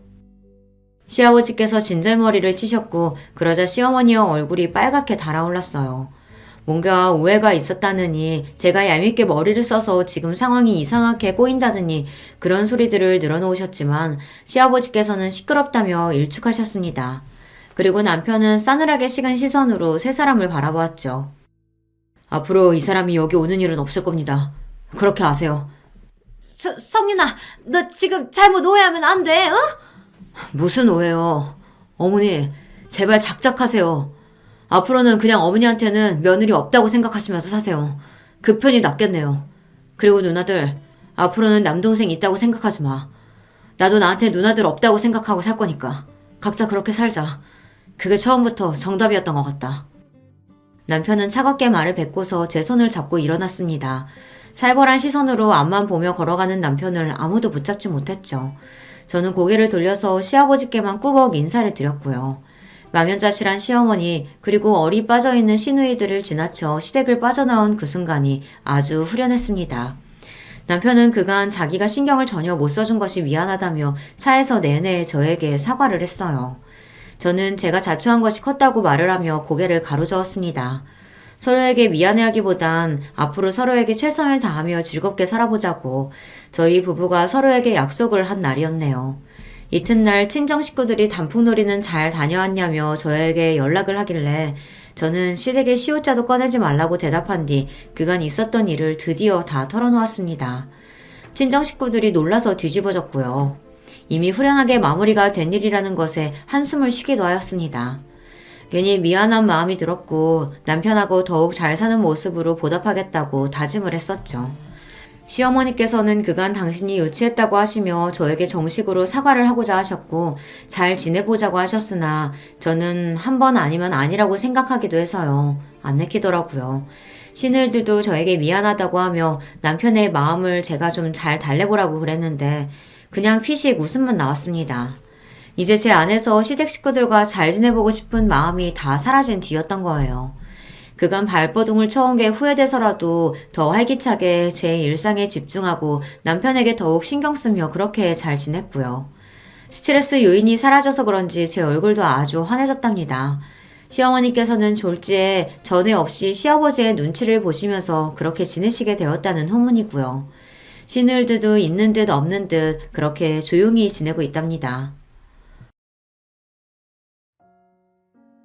안녕하세요. 만나 뵙게 되어 반갑습니다. 저는 경기도에 살고 있는 30대 후반의 여성입니다. 글재주가 워낙 없음에도 이렇게 사연을 직접 보내게 된 건 저에게 차마 남들한테는 말 못할 기막힌 사건이 생겼기 때문입니다. 참고로 길고 지난한 이야기지만 그래도 한번 용기 내어 이야기하려고 합니다. 그저 재밌게 들어주시길 부탁드립니다. 저는 몇 달 전 죽음의 문턱까지 다녀왔습니다. 네, 거의 죽을 뻔했었죠. 그건 어떤 예측 못할 우연도 피할 수 없는 운명 같은 일이 아니었어요. 우리 가족을 죽음의 구렁텅이로 밀어내려고 했던 누군가로 인한 것이었죠. 만약 저도 이 이야기를 다른 사람에게 듣는다면 말도 안 된다며 쉽게 믿지 못했을 그런 일이었죠. 지금부터 시작해 볼게요. 저는 자식 부자인 집에서 태어났습니다. 그 중에서 전 5형제 집안의 넷째로 자랐죠. 첫째, 둘째 오빠들과 셋째 언니, 저, 막내 남동생 이렇게 5명이요. 원래 타고난 상황 그대로였으면 그래도 입에 풀칠은 할 만한 집이었을 텐데 자식이 원체 많다 보니 형편이 늘 부족하고 궁핍했죠. 엄마는 자식들 뒷바라지 집안일 하느라 일을 구할 수 없었고 그러다 보니 아빠의 외벌이로만 살게 되었거든요. TV 수리 기사였던 아빠의 월급은 7 식구가 먹고 살기엔 늘 부족한 돈이었습니다. 그런 어려운 상황 속에서도 우리 가족은 늘 화목했어요. 돈이 있으면 행복하지만 행복하기 위해서 꼭 돈이 필요한 건 아니더라고요. 그보다 더 중요한 건 사랑이라는 걸 저는 일찌감치 가족들을 보며 깨우쳤습니다. 막내 동생을 제외한 나머지 형제들이 고등학교, 중학교에 올라간 때부터 우리는 적극적으로 부모님을 도왔어요. 오빠들은 부모님의 걱정을 덜어드리기 위해서 학교를 다니면서도 늘 아르바이트를 경험했고 저랑 언니는 눈 뜨자마자 가족들의 식사를 챙기고 학교 후에는 일찍 집에 와 동생 공부를 돕거나 집안일을 했어요. 덕분에 엄마도 여유가 생기니 부업을 시작할 수 있었죠. 그 모든 건 가족들이 사랑으로 서로를 이해하고 배려하니까 가능했던 일이라고 생각해요. 본인만 생각하는 이기적인 사람이 없었고 더욱더 나서고 희생하려는 사람만 있었거든요. 너무나 사랑하는 소중한 가족을 위해서요. 그래서 전 어릴 때부터 가족이란 응당 그런 분위기라고 생각했어요. 어려운 순간에도 서로의 힘을 합쳐 위기를 극복하는 언제나 사랑으로 화기애애하고 하고 화목한 그런 분위기를요. 그런데 나이가 들면서 넓은 세상으로 나와보니 삶의 모양은 참 다양하고 복잡하더라고요. 나에겐 당연했던 모양이 다른 삶 속에서는 완전히 뒤바뀐 모습으로 존재할 수 있다는 걸 서서히 이해하고 받아들이게 됐습니다. 그렇지만 그건 어디까지나 한 발 떨어진 제 3자의 시선일 뿐이죠. 결혼을 통해 우리 가족과는 전혀 다른 모습의 새로운 가족이 생기게 되면서 그 사실을 피부 가까이 느낄 수 있게 되었습니다. 제가 성인이 될 무렵 가족의 형편은 전보다 많이 여유로워졌어요. 오빠들은 일찍 취직을 했고 언니도 대학에서 또 공부하는 게 싫다며 20살이 되자마자 취직을 했거든요. 그래서 전 비교적 운 좋게도 원하는 대학을 별다른 걱정 없이 입학할 수 있었죠. 최소한 대학 등록금으로 걱정할 필요 없이요. 그렇게 대학을 졸업하자마자 곧바로 원하던 회사에 취직까지 하게 됐어요. 전 평소에 끈기와 인내가 강하다는 이야기를 많이 듣거든요. 항상 그 끈기 하나로 원하는 바를 꾸준히 밀어붙인 덕분인지 순탄하게 풀렸던 것 같아요. 거기까지는 좋았습니다.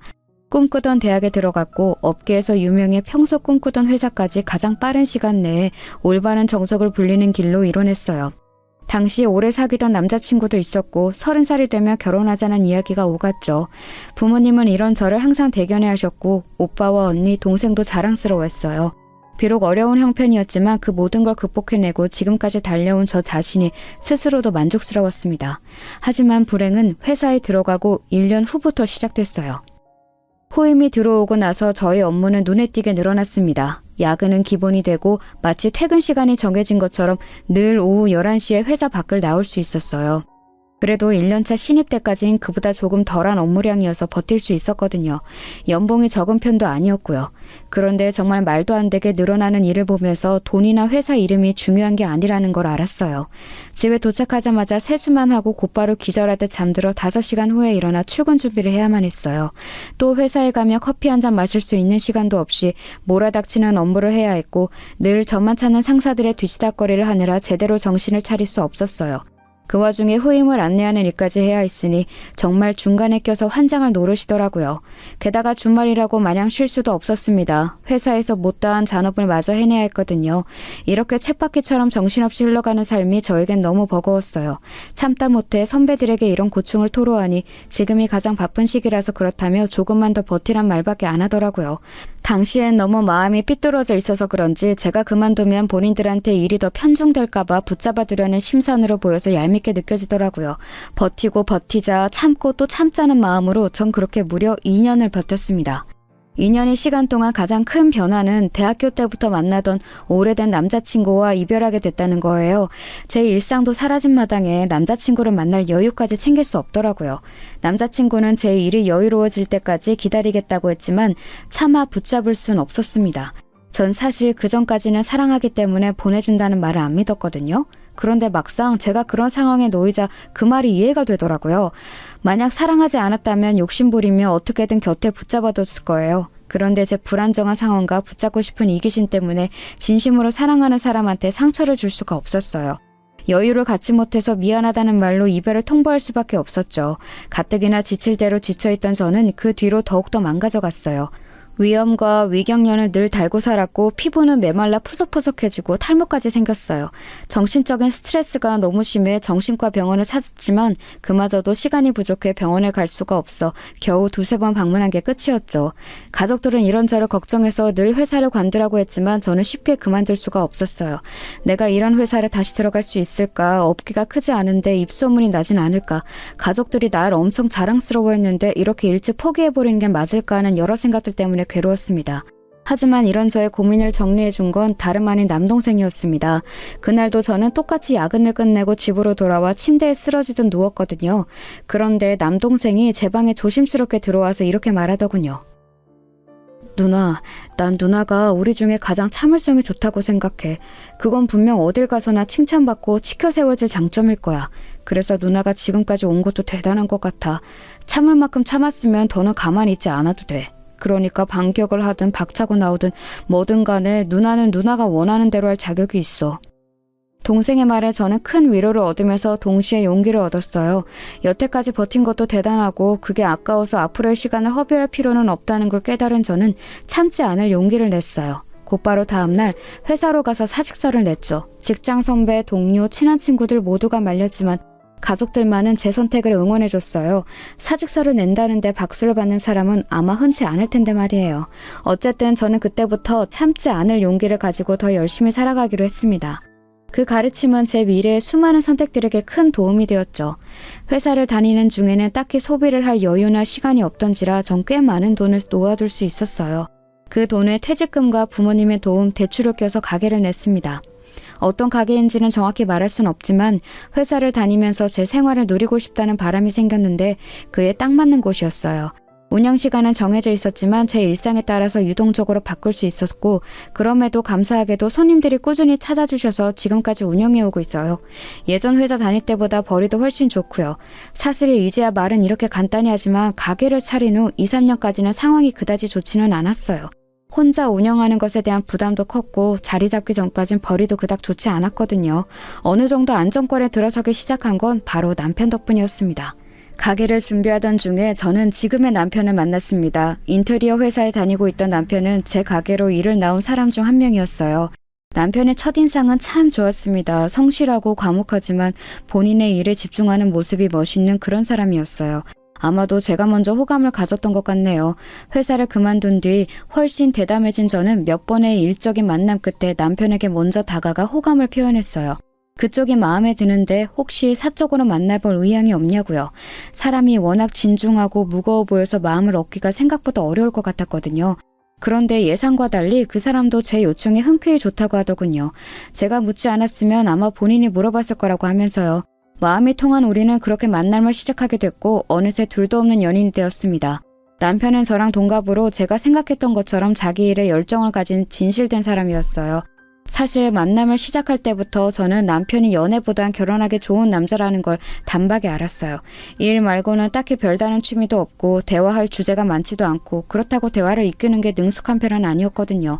그럼에도 불구하고 이 사람과 결혼을 하면 나에게 무한한 신뢰를 주겠구나 싶은 확신이 있었어요. 이 사람만 믿고 함께 한다면 고생시키는 일은 없겠구나 싶은 그런 거 있잖아요. 제가 그동안 찾던 사람은 안정감과 확신을 주는 남편이 아닐까 싶었습니다. 가게를 차린 지 1년 반 만에 엄마가 병으로 6개월 만에 돌아가셨거든요.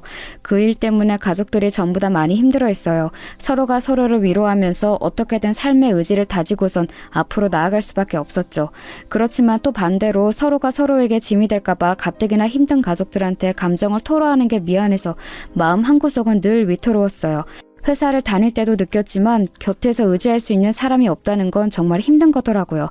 사실 그동안 저는 곁에 누군가 버티고 서주기를 바랐던 것 같아요. 제가 기댈 수 있게요. 그런데 남편이 저에겐 그런 사람이란 걸 깨달았죠. 엄마가 돌아가셨을 때도 장례식장에서 내내 자리를 지켜주고 일을 도와주었어요. 장례를 치르고 나서도 제 곁을 가만히 지켜주었고요. 그런 모습을 보면서 결혼을 확신했던 것 같습니다. 그 일 이후로 우리는 곧 결혼이라는 공동의 목표를 함께 세우게 되었고 미래를 약속하는 사이가 되었어요. 결혼을 완전히 확정하기 전에 남편은 사실 자신에겐 결혼을 미루고 싶은 이유가 있다고 했어요. 경제적으로도 둘 다 준비되어 있고 둘 다 30대 초반의 나이였기 때문에 딱히 그 이유가 뭔지 감이 안 잡히더라고요. 그런 저에게 남편은 지금이라도 선택권을 주고 싶다면서 처음부터 끝까지 자신의 상황을 상세히 말해주었습니다. 남편의 가족은 어머니, 형, 여동생 이렇게 4식구였어요. 아버지는 남편이 고등학생 때 사고로 돌아가셨다고 했고요. 당시 공장 대표로 계셨던 아버지 덕분에 땅과 건물 등 남겨놓은 재산이 많아서 다행히 가족이 경제적으로 걱정할 건 없었다고 하더라고요. 그럼에도 집에 계셨던 어머니는 일을 다니기 시작하셨고 그러면서 집에 남은 형제들끼리 자주 싸웠다고 해요. 집안일을 맡을 사람이 없으니 형이 동생들에게 일을 떠넘기기 시작했고 그로 인해서 자주 다퉜다네요. 당시 아버지가 돌아가시고 나서 심적으로 힘들어하던 어린 여동생에까지 형이 매일 자신의 교복 손빨래를 시켰다면서 아직까지 그때를 잊을 수 없다고 하면서요. 남편의 형은 어렸을 때부터 다소 성미가 고약하고 이기적이며 권위적인 성격이라 학교나 집에서 자주 문제를 일으켰대요. 그에 반해 남편은 조용한 성격이고 여동생은 겁 많고 유약한 편이었으니 성격적으로 자주 부딪힐 수밖에 없었겠죠. 형은 고등학교 때부터 어머니에게 아버지가 남긴 유산의 일부를 요구하며 일찍이 혼자 독립하겠다고 요구했다 합니다. 하지만 어린 나이에 여건이 안 되면서 혼자 살 수는 없다며 어머니는 끝까지 거절하셨대요. 그러자 이에 앙심을 품은 형은 일부러 학교에서 친구를 괴롭히고 폭행해서 고의적으로 자퇴를 할 수밖에 없는 상황을 만들었다고 합니다. 그렇게 하면 바라던 대로 어머니가 고집에 못 이겨 자취를 시켜줄 줄 알고서요. 하지만 어머니는 생각보다 완고하고 강인한 분이신 것 같더라고요. 잘못을 저지른 것에 대해 크게 혼낼 뿐 눈 하나 깜짝이지 않고 형의 모든 요구와 요청을 묵살했다고 합니다. 그때부터 형은 어머니에게 말도 안 되는 앙심을 품어온 거예요. 툭하면 어머니와 말다툼을 벌였고 나중에는 따로 독립해서 살라고 해도 취직 준비를 핑계대며 집에 눌러 살았다고 하더라고요. 어머니를 종부려 먹듯 시켜 먹으면서요. 형이 하도 어머니와 다투니까 여동생은 그 점이 불안해서 집 가까운 데 대학을 정했고 그렇게 셋이 함께 살았대요. 그런데 여동생이 갑자기 10살 많은 남자와 일찍 결혼하게 돼서 집을 나오게 된 겁니다. 그러니 남편은 형과 어머니 둘이 사는 게 너무나 걱정된 거죠. 하지만 남편의 직장은 당시 본가와 멀리 떨어진 다른 지역에 있었고 그렇다고 해서 어렵사리 구한 일을 그만둘 수 없었대요.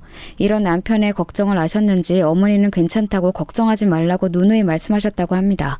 남편은 그저 자주 집을 찾아가는 수밖에 없었죠. 30대 초반까지 취직도 안 하고 집에 얹혀 살던 형은 다행인지 뭔지 연애를 하면서 집에 오는 일이 적어졌대요. 연애할 돈을 달라고 행패를 부려도 어머니가 끝까지 주지 않자 그제야 조그만 가게에 매니저를 취직했다는군요. 이후 식도 안 올리고 곧바로 혼인신고를 해 따로 살게 되었답니다. 그제야 남편도 마음이 놓였고 어머니를 본인이 있는 지역으로 모실 생각이었다고 합니다. 그런데 결혼했던 여동생이 2년 만에 이혼을 한 겁니다. 그것도 애를 못 낳는다는 이유로요. 그 신랑이란 작자는 나이만 많은 줄 알았더니 사상도 늙어빠진 인간이었던 거죠. 어머니는 여동생이 너무나 걱정되어 남편의 지역으로 올 수 없다고 하셨대요. 그렇게 여동생과 어머니가 함께 지내게 되었는데 평소 상심이 너무 크고 그간 마음이 많이 힘드셨던 건지 어머니가 결국 뇌졸중으로 쓰러지신 겁니다. 당시 여동생 또한 마음의 병이 커서 홀로 병간호를 하기는 역부족이었대요. 요양원에 보낼까도 생각해봤지만 한평생 자신들을 위해 희생해온 어머니를 곧바로 외면하는 것 같아 그럴 수 없었다고 합니다. 방문 요양사를 부르면 어머니가 극도로 예민해지고 날카로워져서 오히려 약효과라 하고요. 결국 가족끼리 안에서 해결해야 하는 문제였기에 남편이 일을 그만두고 지금 살고 있는 이 지역으로 온 겁니다. 그렇기에 남편은 몸을 제대로 가누지 못하는 어머니를 두고서 쉽게 결혼을 생각할 수 없었던 거예요. 여동생이 있긴 하지만 아무래도 결혼하면 집사람 또한 어머니 병간호를 함께 해야 할 테고 완전히 자유로울 수 없는 자신의 상황을 이해해야 하는데 그게 쉽지 않을 것 같다고요. 이 긴 이야기를 남편의 차분한 목소리로 듣는데 어쩐지 눈물이 났습니다. 남편이 딱하고 가여워서요. 그간 얼마나 마음고생이 심했을지 상상하면 눈물부터 나더라고요. 물론 병간호라는 게 낯설고 두렵지만 그런 이유로 사랑하는 남편과 헤어질 순 없었습니다. 오히려 제가 남편을 얼마나 사랑하는지 깨달은 계기가 돼준 것 같았어요. 그래서 남편에게 남편이 짊어지고 있는 그 짐을 제가 함께 나누겠다고 말했어요. 함께 나누고서 같은 발걸음으로 나아가겠다고요. 그러자 남편은 눈물을 흘리며 연신 고맙다고 했습니다. 몇 배로 갚아가며 살아가겠다고 약속해 주었고요. 이런 상황을 전해 들으신 저희 부모님은 사실 이 결혼을 그다지 달가워하시지 않으셨어요. 아픈 사람의 간호를 하는 건 같은 가족이어도 힘든 일인데 이제 막 신혼생활을 시작한 어린 네가 감당할 수 있겠냐고 하셨죠. 어쨌건 예상한 반응이긴 하지만 솔직히 저도 자신은 없었어요. 그렇다고 자신 없다고 해서 물러서고 싶진 않았습니다. 남편처럼 생각이 깊고 배려심 있는 사람을 다시는 못 만날 것 같았어요. 게다가 당시 남편이 가게 내부에 대해서 이것저것 조언해주고 운영에도 크게 도움을 준 덕분에 일이 잘 풀린 게 사실이긴 하거든요. 결혼하고 나면 남편도 직장을 정리하고 저와 같이 가게를 운영할 계획이었고요. 이런 이유를 들면서 저에게 얼마나 필요한 사람인지 피력하고 이전에 부모님이 실제로 남편을 만났을 때 사람이 진국이라고 했던 걸 다시 꺼내어 얘기했죠. 그렇게 부모님을 설득하고 또 설득해서 결혼을 허락받을 수 있었네요. 남편의 어머니는 저희 시어머니가 되었고 하나뿐인 여동생은 시누이, 집 나간 형은 시숙이 되었습니다. 하지만 당시에 좀 몰랐던 거예요. 제 앞에 다가올 시련에 대해서 너무나 과소평가했던 걸요. 결혼 전까지 뵐 수 없었던 남편의 형, 시숙과 큰동서는 결혼식이 돼서야 처음 만났습니다. 그 전까진 남편도 함께 만나는 것에 대해 시큰둥했고 시숙과 큰동서도 일에 바쁘다 결혼식 때 보면 되지 뭘 또 따로 보느냐고 해서 여러 이유로 보지 못했습니다. 이제 보면 시숙은 실내에서 선글라스를 낀 채 껌을 짝짝 씹고 있었고 큰동서는 세상 화려한 주황색 원피스와 흰색 구두를 신고 나타났죠. 전 당시 시숙이 맨 처음 제게 했던 말을 잊을 수가 없습니다. 제수씨, 우리 처음 뵀네요. 제가 승우한테 제수씨 보고 싶다고 언제 보여줄 거냐고 계속 물었는데 식장에서 뵙게 하네. 여튼 결혼 축하합니다. 우리 동생 잘 부탁드려요. 애가 이렇게 얌전해 봬도 나 닮아서 꽤나 성깔 있거든. 조심하시고요. 아참, 가게 하시는 거 잘 되신다면서요? 그러면 뭐 돈으로 별다른 걱정 없겠네. 재산 가지고 싸울 필요도 없고. 그러면 우리 앞으로 웃으면서 보는 겁니다. 네? 시숙은 저 말을 하고선 저를 훑어보았고 이내 큰동서와 서로 마주보며 깔깔깔 웃었습니다. 식장이 떠나갈 정도로요. 농담인 건지 비꼬는 건지 모르겠지만 초면에 성깔이니 재산이니 돈이니 이런 이야기를 들으니 좀 어리벙벙하더군요. 지금 스스로 무슨 이야기를 하는 건지는 알까 싶기도 하고 게다가 사실은 남편이 시숙의 의견을 전하지 않고 의도적으로 만남을 막았다는 사실을 알게 되니 더욱더 혼란스러웠죠. 그렇지만 거긴 결혼식장이고 심지어 저는 신부였으니 애써 웃어넘길 수밖에 없었죠. 그런데 그 두 사람은 몸이 불편한 어머니 쪽은 쳐다도 보지 않고 회행하며 다른 곳으로 가버리더라고요. 마치 이젠 아예 연을 끊은 사람들처럼 말이에요. 어머님을 챙기던 시누이는 그런 시숙 부부를 보고선 연신 욕을 하고 있는 것 같았어요. 직접 만나 뵙기 전까진 사실 저는 좀 오만한 생각을 갖고 있었습니다. 우리 집은 가족끼리 사이가 가까운지라 이렇게 뿔뿔이 흩어져 서로를 힐난하는 가족을 보니 마음이 너무나 불편했어요. 그래서 제가 이 집의 진짜 식구가 되고 나면 흩어진 마음을 모아서 다시 화목한 가족이 될 수 있도록 노력하려고 했습니다. 그런데 실제로는 문제를 일으키는 그 가족을 만나보니 쉽게 해결할 수 없던 이유가 있겠구나 싶더라고요. 차마 건드릴 수 없는, 건드리고 싶지 않은 분위기를 풍기는 그 사람을 감각적으로 피해야겠다는 생각이 들었어요. 결혼식을 올린 후 저와 남편은 시댁 근처 걸어서 5분 거리에 집을 구했습니다. 전 가게를 하니 직원을 쓸 수 있으니까 아침부터 낮까지 어머님을 간호했고 이후 시간엔 시누이가 재택근무를 하면서 어머님을 돌보았습니다. 남편은 직장을 그만두고 본격적으로 제 가게로 출근해서 운영하기 시작했어요. 남편이 사업 수완이 있는지 함께 하니까 매출이 훨씬 더 오르더군요. 저도 좀 쉬고 싶던 찰나 집에서 쉬며 어머님을 돌보게 된 거죠. 어머님은 거동이 불편할 뿐 정신은 멀쩡하셔서 어려운 건 딱히 없었어요. 오히려 이런저런 이야기를 나누면서 엄마와 딸처럼 가깝게 지낼 수 있었죠. 친정엄마가 돌아가신 후에 참 많이 후회했었어요. 회사와 가게로 바빠서 엄마와 더 많은 시간을 보내지 못했던 것도, 더 많은 대화를 나누지 못했던 것도 전부 다 후회스러웠어요. 어쩌면 그 마음이 시어머님을 모실 수 있게 한 동력이 됐던 것 같네요. 시어머님은 말의 속도는 느렸지만 어머님이 어떤 감정으로 말씀하시는지, 얼마나 복잡하고 다양한 생각을 하고 계신지 쉽게 알 수 있었어요. 그래서 대화를 나누다 보면 그 마음에 쉽게 이입하게 되더라고요. 어머님은 무엇보다 자식들에 대한 걱정이 가장 크셨어요. 이혼하고서 말수가 적어지고 우울감이 커진 시누이도, 연락도 없이 뭐하고 사는 건지 모를 첫째도 전부 어머님의 근심거리였던 거죠. 저는 최대한 어머님의 마음을 편안히 해드리기 위해 좋은 말들, 재미있는 애기거리를 찾아서 들려드리곤 했습니다. 날이 좋으면 어머님을 모시고 근교 공연을 가기도 하고 맛있다고 소문난 음식점을 찾아서 매일 포장해 집으로 가 함께 저녁을 먹었어요. 어머님과 시누이는 이런 저의 정성을 늘 고마워하셨습니다. 남편도 미안하고 고맙단 말을 밥 먹듯이 하며 살았죠. 저는 그냥 당연하게 생각하지 않는 그 마음들, 고맙다고 말할 줄 아는 그 마음들로 충분했습니다. 어머님을 간호하다 보니 우리 가족들 생각이 더 나서 친정아빠도 더 찾아뵙게 됐고 가족들한테도 더 자주 연락하게 되었어요. 주마다 가게가 쉬는 날이면 남편이 꼭 친정에 보내줘서 가족들과 시간을 보낼 수 있었죠. 자신이 모아둔 용돈까지 주면서 해외여행이라도 다녀오라고 등 떠밀어 주고요.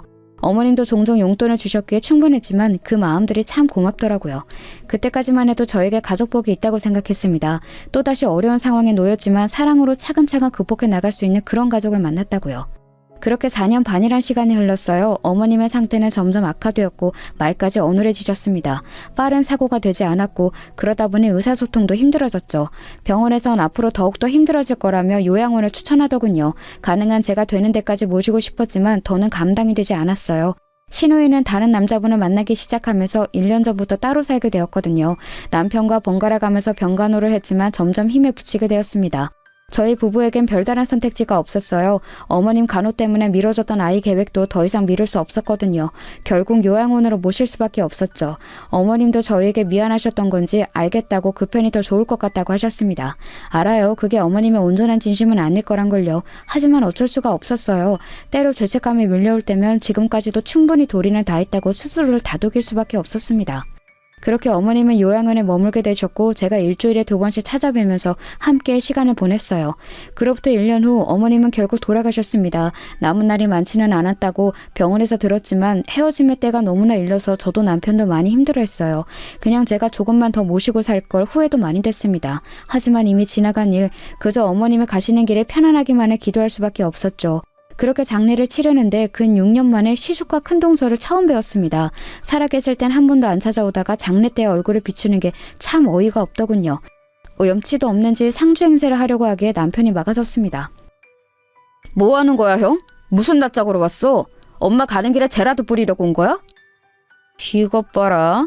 재수씨, 내가 말했죠? 얘 한성깔 한다고. 야 승우야, 내가 첫째 아들인데 상주는 당연히 나 아니야? 얼굴 좀 못 봤다고 가족이 남이 되냐? 피가 얼마나 진한데 너만 아들 행사하려는 거 엄마도 원치 않으실 거다.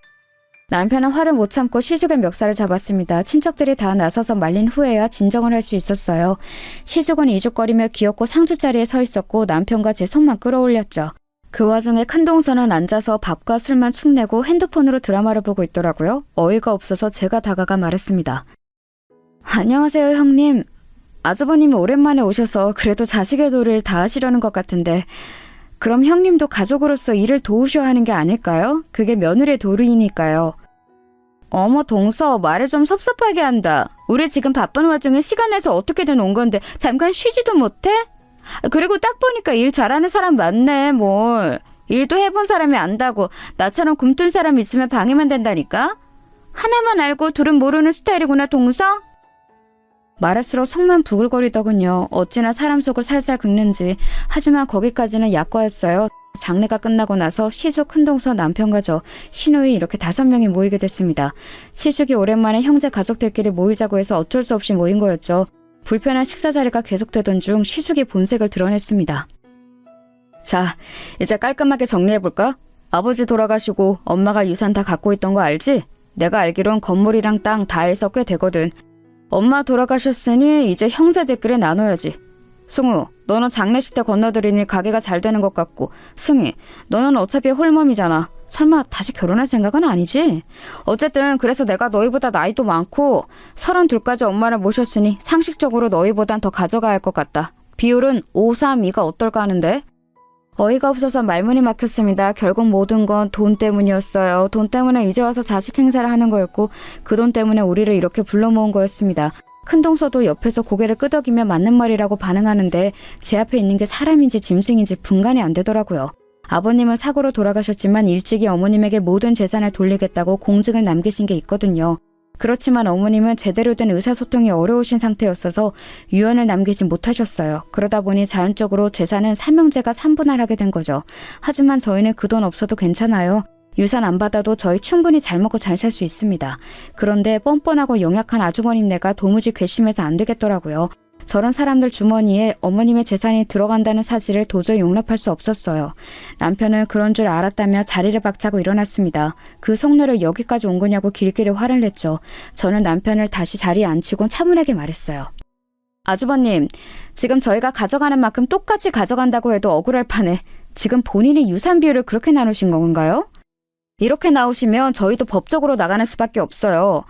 유산 생각하지 않고 여태껏 어머님 병간호 다 했습니다. 그런데 지금 아주버님네 태도가 너무나 불쾌해서 저희도 이렇게 나설 수밖에 없겠네요. 그리고 말은 똑바로 하셔야죠. 32이란 나이까지 어머니 집에 얹혀 산 거를 모셨다고 표현하는 건 좀 부끄러운 일 아닌가요? 제 말에 큰동서는 손아래 사람이 감히 손윗 사람을 가르친다며 큰 소리로 화를 내더라고요. 곁에 있던 신우이가 큰동서를 말리면서 말을 거들었습니다.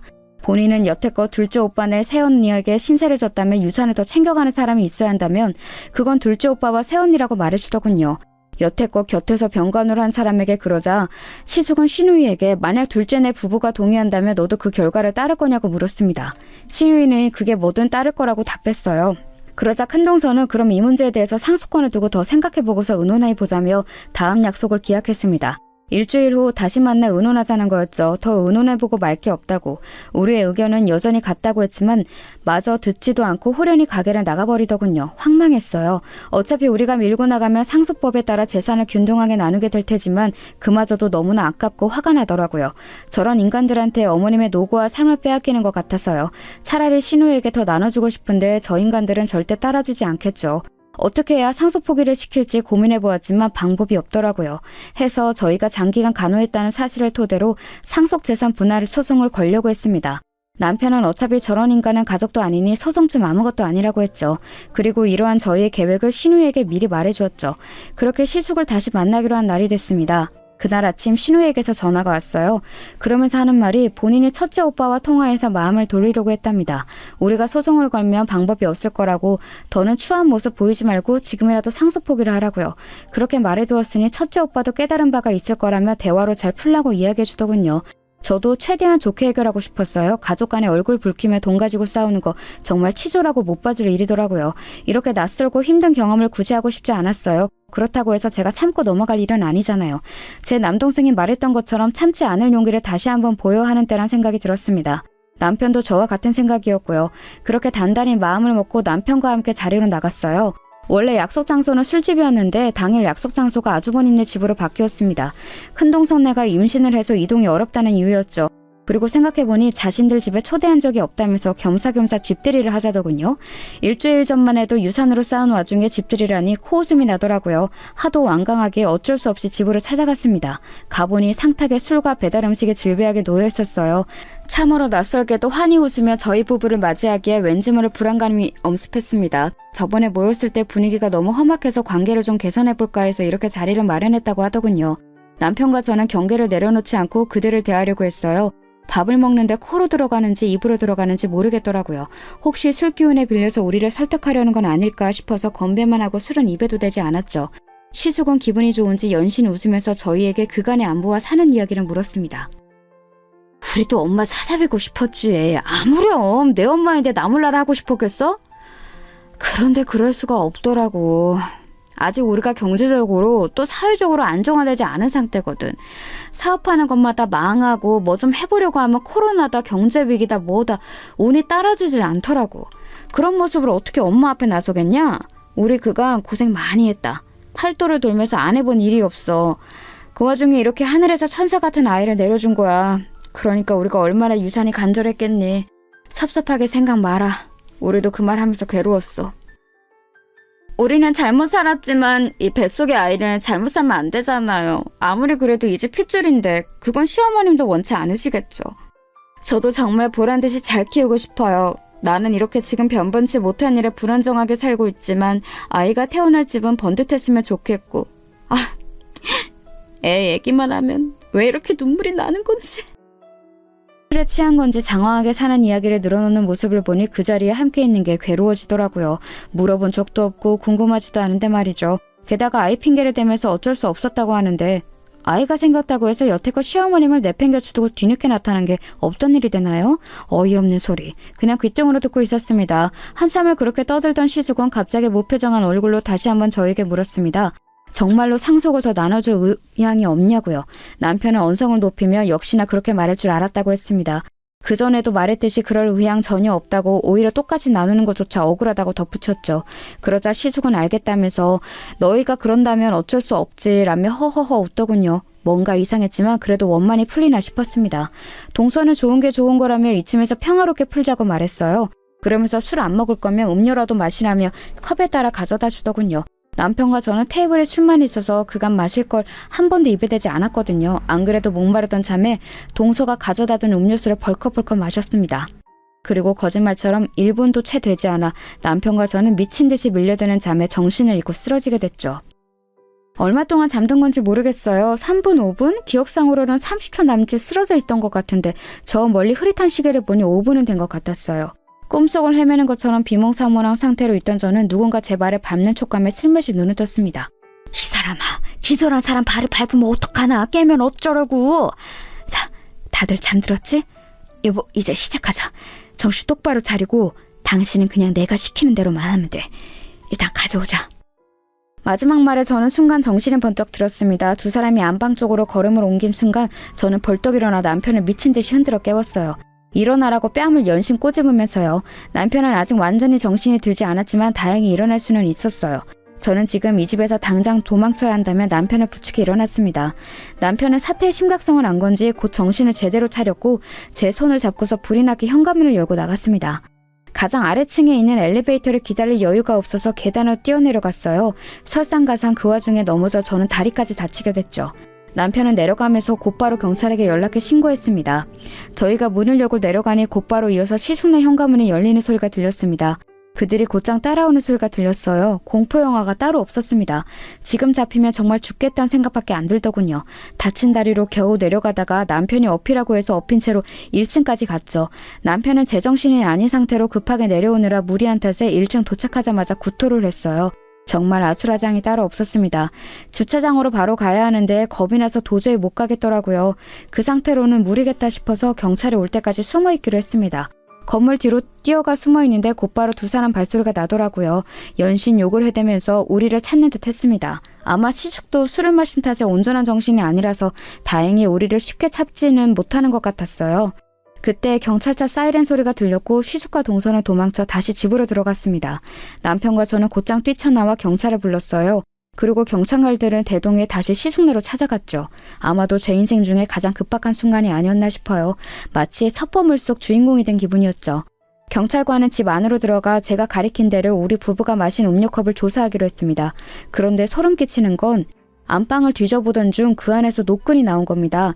얇고 긴 노끈 말이에요. 이걸로 뭐 하려고 캐묻자 남편과 저에게 그냥 겁만 주려고 했다네요. 상속 포기하게 한 다음 억지로라도 문서를 작성하게 할 유황이었대요. 정말로 다치게 할 생각은 없었다면서요.